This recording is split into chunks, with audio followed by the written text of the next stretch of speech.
Selamat siang, Bu Rani dan teman-teman. Pada kesempatan siang hari ini, kami dari kelompok 6 akan mempresentasikan tugas besar manajemen proses bisnis mengenai analisis proses bisnis instalasi gawat darurat di Rumah Sakit Boromius.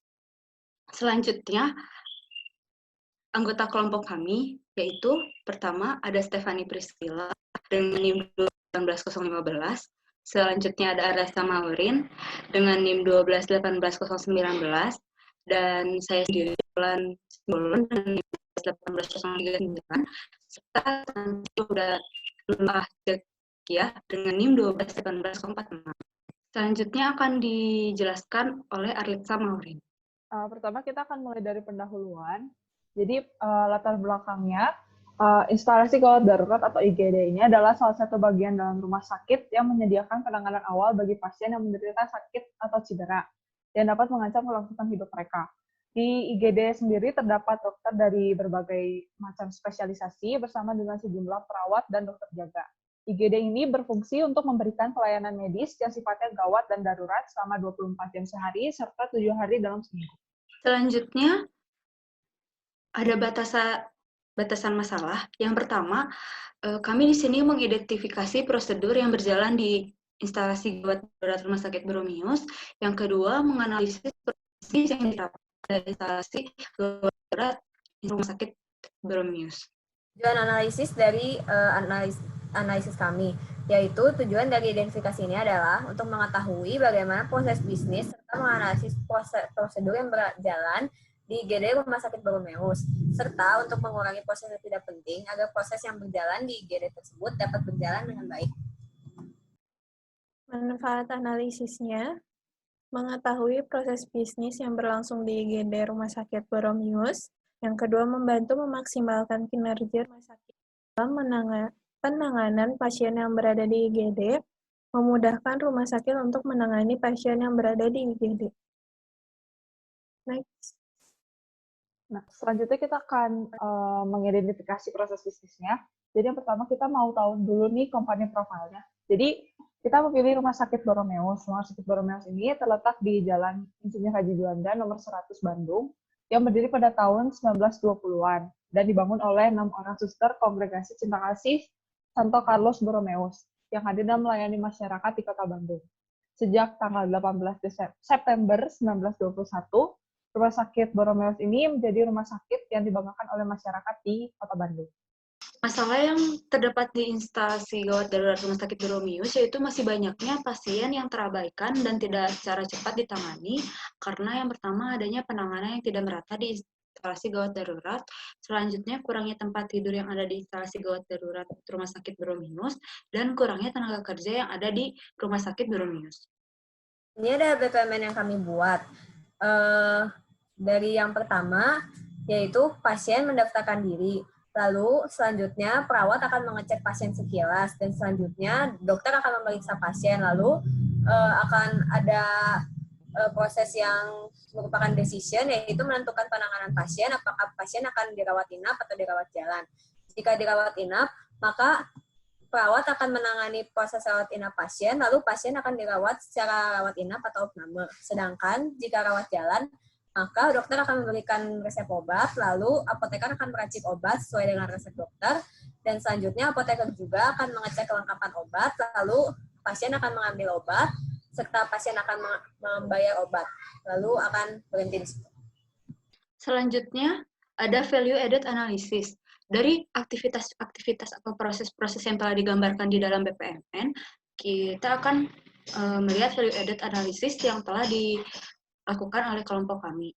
Ya, sebelumnya value added analysis itu dilakukan untuk mengklasifikasikan setiap proses-proses mereka termasuk ke dalam value added, business value added atau non value added. Kalau value added ini merupakan proses yang bisa diberikan dan nilai sesuatu hal. Dan bisnis selanjutnya ada bisnis value added yang dimana merupakan proses yang sangat berpengaruh di dalam proses bisnis, dan selanjutnya non value added yang dimana proses ini dapat dihilangkan atau tidak ditampilkan. Yang pertama ada aktivitas mendaftar pasien yang dilakukan oleh pasien dan diklasifikasikan ke dalam value added yang sangat berpengaruh. Selanjutnya ada mengecek pasien sekilas yang dilakukan oleh perawat yang masuk ke dalam bisnis value added. Selanjutnya ada memeriksa pasien yaitu oleh dokter yang diklasifikasikan ke dalam bisnis value added. Selanjutnya ada menangani proses rawat inap pasien yang dilakukan oleh perawat yang diklasifikasikan ke dalam non value added. Selanjutnya dirawat secara rawat inap yaitu pasien yang dimana diklasifikasikan ke dalam non value added. Selanjutnya ada memberikan resep obat yang dimana aktornya adalah dokter dan klasifikasinya value added. Selanjutnya meracik obat sesuai resep dokter dan mengecek kelengkapan obat yang dilakukan oleh apoteker yang diklasifikasikan ke non value added. Selanjutnya mengambil obat dan membayar obat yang dilakukan oleh pasien yang diklasifikasikan ke value added. Selanjutnya, isu analisis. Di sini itu masalah pokoknya itu adalah banyaknya pasien yang tidak dilayani. Nah, terbagi menjadi dua, kenapa bisa adanya pasien yang tidak dilayani. Yang pertama adalah kayak penanganan yang tidak merata, kurangnya fasilitas atau tempat bagi pasien.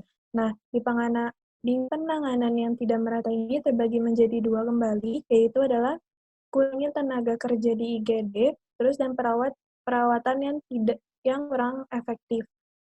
Yaitu seperti kayak perawat kurang mendapatkan pelatihan dan kedua medical error. Nah, yang tadi ada kayak kurangnya fasilitas atau tempat bagi pasien terbagi menjadi dua masalahnya, yaitu adalah ruangan IGD tidak cukup menampung pasien. Yang kedua adalah fasilitas rumah sakit tidak lengkap. Mengapa fasilitas rumah sakit tidak lengkap? Itu ada masalahnya, yaitu tidak adanya update dalam fasilitas rumah sakit, dan yang kedua adanya fasilitas sulit dicari atau memiliki harga yang cukup tinggi. Selanjutnya,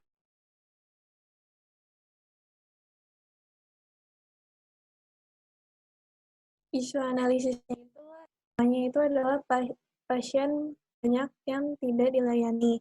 Explanation-nya, penanganan tidak merata. Yang kedua, kurangnya fasilitas atau tempat bagi pasien. Asumsinya, yang pertama ada kurangnya tenaga kerja di IGD. Yang kedua, ruangan di IGD tidak cukup menampung banyak pasien. Terus ada qualitative impact, yaitu pasien banyak yang harus ke rumah sakit lain dikarenakan penanganan di IGD kurang. Dan ada quantitative impact, yaitu penanganan yang kurang menyebabkan kualitas rumah sakit berkurang.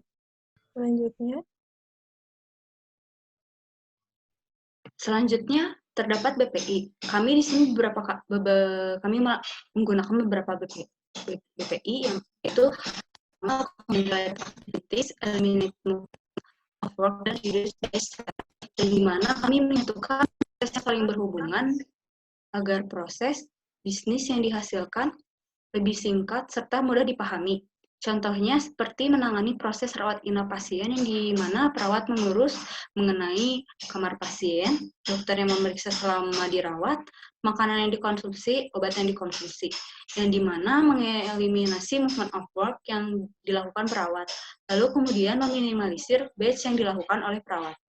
Selanjutnya kita juga pakai BPI-nya simplify proses. Jadi kita membuat proses bisnisnya itu lebih sederhana agar orang yang bukan di bidang bisnis proses atau mengerti di bidang BPMN tersebut dapat dengan mudah memahami bisnis proses yang dilakukan pada IGD Rumah Sakit Boromeus.